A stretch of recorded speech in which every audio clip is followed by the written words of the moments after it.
Shri Jagannath astrologer Krishnachandra नायक मोर YouTube channel तरफ दर्शक बंधु मानक मोर कोटि कोटि प्रणाम। आज एक सुंदर विषय वस्तु आज एपिसोडटी बहुत रोमांचकारी हम बोली मोर आशा एवं विश्वास। आज टॉपिक टी को तार नाटी को प्रकाश करिया पूर्वर मु प्रथमे दर्शक बंधु मान कही रखुची मोर यही कार्यक्रम टी को प्रथम शेष पर्यंत संपूर्ण देखापी अनुरोध रहा।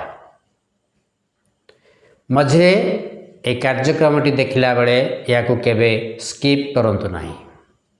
तेणु दर्शक बंधु माने प्रथम थर पाई मोर यूट्यूब चैनल एस्ट्रोलॉजर कृष्णचंद्र नायक प्रथम जो माने विजिट करुचंती से दर्शक बंधु मान को मु अनुरोध करुच्ची या सब्सक्राइब करिया को केवे भूलंतु नहीं।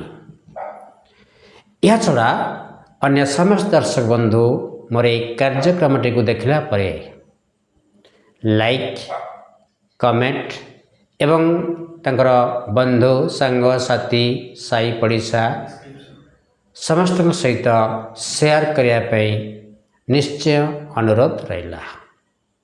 दर्शक बंधु आज कार्यक्रम कौन मुझे एपर्यंत कही नहीं। तेबे आज कार्यक्रम नामटी को प्रकाश करने जाऊँगी। मन रखंतु दर्शक बंधु आज एक सुंदर अति रोमांचकारी चित्ताकर्षक कार्यक्रम।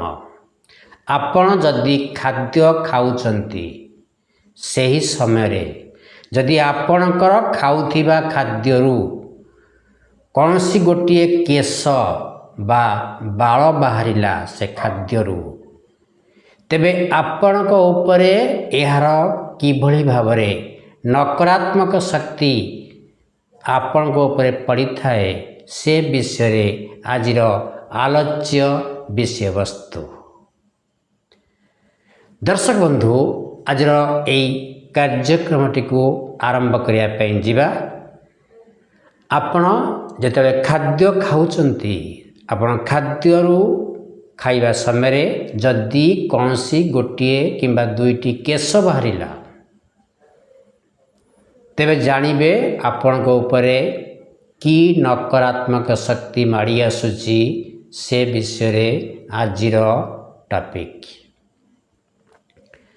आपण खाउथिबा खाद्य आपण जहाँ खातु निरामिष खातु बा आमिष खातु जेकोसी खाद्य किंबा आपण कौन जलखिया बा ब्रेकफास्ट करुचंती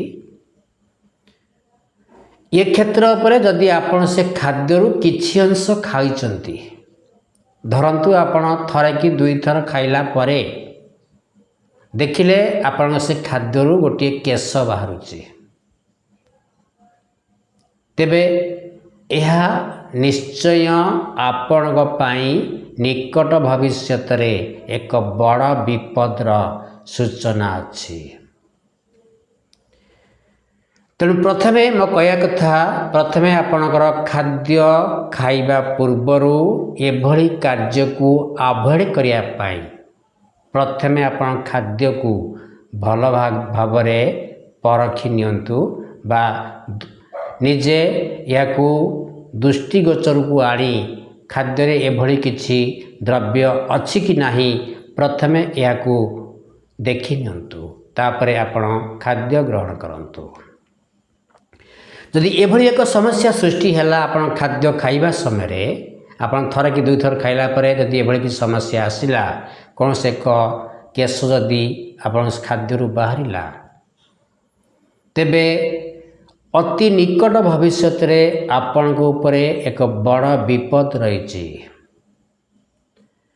आपण को ऊपरे कौनसी जन्म जातकर कुंडली थिबा समस्त ग्रह माने क्रमशः दुर्बल हो पड़े।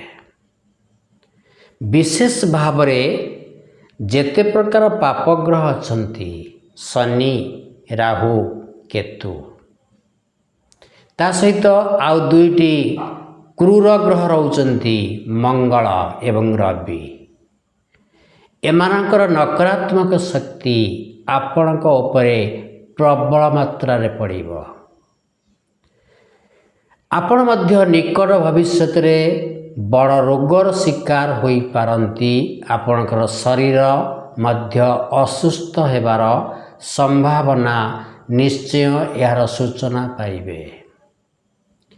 ଏହା ଛଡ଼ା ଯଦି ସେଭଳି ଏକ କେଶ ଯଦି ଆପଣ ଖାଦ୍ୟ ସହିତ ଆପଣଙ୍କ ପେଟ ଭିତରକୁ ବା ପାକସ୍ଥଳୀକୁ ଗଲା, ତେବେ ଏହା ମଧ୍ୟ ହଜମ ନ ହୋଇପାରି ସେ ଆପଣଙ୍କ ଶରୀରରେ ରହି ନାନା ପ୍ରକାର ଖରାପ ରୋଗ ମଧ୍ୟ ଆପଣଙ୍କ ଦେହରେ ସୃଷ୍ଟି କରିବ।